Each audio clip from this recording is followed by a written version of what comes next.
Hello అండి, అందరికీ నమస్కారం అండి. అందరూ ఎలా ఉన్నారు? నేనైతే చాలా బాగున్నాను. అందరూ బాగుండాలి, అదే నాకు కావాలి. ముందుగా మన ఛానల్ని ఎవరైనా కొత్తగా చూస్తున్నట్టయితే ప్లీజ్ సబ్స్క్రైబ్ చేసుకోండి. అందరికీ ఎంతగానో నచ్చే, అందరూ ఎంతో మెచ్చే పప్పు పులుసుని అయితే ఈరోజు ఎలా తయారు చేసుకోవాలో చూసేద్దాం. ముందుగా గ్యాస్ కుక్కర్ని అయితే తీసుకొని అందులోకి ఒక టీ గ్లాసు కందిపప్పును కడిగి తీసుకున్నాను. 7 లేక 8 పచ్చిమిరపకాయలని నిలువుగా కట్ చేసి తీసుకున్నాను. అలాగే 4 టమాటాలను ముక్కలుగా చేసి వేశాను. ఒక ఎర్రగడ్డను కట్ చేసి వేశాను. అలాగే 4 వెల్లుల్లిపాయలు వేశాను. వెల్లుల్లిపాయలు అంటే తెల్లగడ్డ అండి. 4 తెల్లబాయలు వేశాను. తర్వాత తగినంత కొద్దిగా చింతపండు వేసుకున్నాను. 2 గ్లాసులు నీళ్లు పోసాను. 1 స్పూను పసుపు వేసుకొని కుక్కర్ మూత పెట్టుకొని కుక్కర్ని గ్యాస్ మీద పెట్టి 4 లేదా 5 విజిల్లు వచ్చే వరకు ఉడికించుకోవాలి. మాకు కుక్కర్ లేదు అనుకుంటే దబర్లో పప్పును పెట్టి ఇదే విధంగా పప్పు మనం పట్టుకుంటే మెత్తగా అయ్యేంత వరకు ఉడికించుకోవాలి. తర్వాత దాన్ని మిగిలిన నీటిని పక్కన వంచి తగినంత ఉప్పు వేసుకొని పప్పుని ఎనుపుకోవాలి.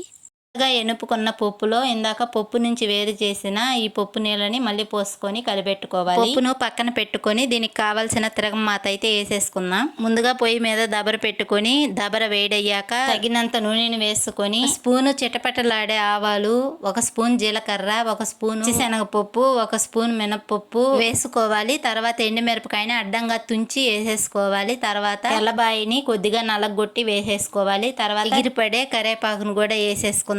తర్వాత సన్నగా తరిగి పెట్టుకున్న ఒక ఎర్రగడ్డను వేసుకోవాలి. ఉంది పప్పు పులుసుకు కావాల్సిన మ్యాజిక్. ఎర్రగడ్డని నల్లగా మాడనివ్వకూడదు, అలాగని పచ్చిగా ఉన్నప్పుడు పప్పు పులుసు పోయకూడదు. ఎర్రగా వచ్చేదాకా ఎర్రగడ్డని వేపుకొని ఎనిపి పెట్టుకున్న పప్పు పులుసుని అయితే అందులో పోసుకోవాలి. కలర్ఫుల్ గా, తినటానికి ఎంతో రుచిగా, చూడటానికి కలర్ఫుల్ గా ఉండే గుమగుమలాడే పప్పు పులుసు అయితే రెడీ అయిపోయినట్టే. కాంబినేషన్ ఉప్పు చేప అయితే సూపర్ గా ఉంటుంది. ఉప్పు చేత కాంబినేషన్ తో పప్పు పులుసు తినే వాళ్ళు ఎవరైనా ఉంటే ఖచ్చితంగా కామెంట్ చేయండి, మర్చిపోవద్దు. ప్లీజ్ వీడియో నచ్చితే లైక్ చేయండి.